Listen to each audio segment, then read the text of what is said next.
Hello hi అండి, అందరికీ బాగున్నారా అందరూ?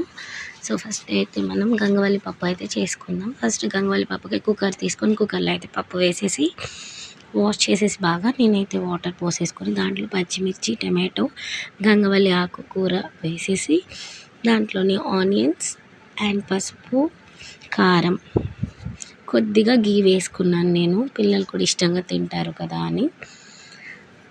సో గీ వేసేసి బాగా దాన్ని ఒకసారి అటు ఇటు కలిపేసుకొని మూత అయితే పెట్టేసుకుందాం. 3 విజిల్స్ వచ్చాక అది కూల్ అయిపోయాక మనం ఓపెన్ చేసుకొని బాగా మెదుపుకోవాలి.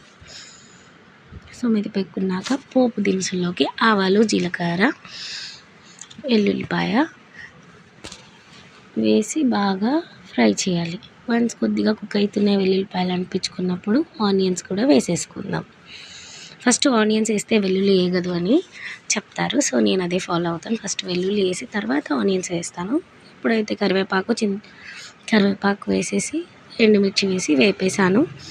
బాగా ఫ్రై చేసి అండ్ కొంచెం చింతపండు గుజ్జు వేసి ఇట్లా బాయిల్ చేయాలి. బాయిల్ అయిపోయినప్పుడు పప్పు దాంట్లోకి వేసేసుకోవాలి. వేసుకొని ఒకసారి బాగా చింతపండు అండ్ పప్పు కలిసేలాగా బాగా కలిపేసుకోవాలి.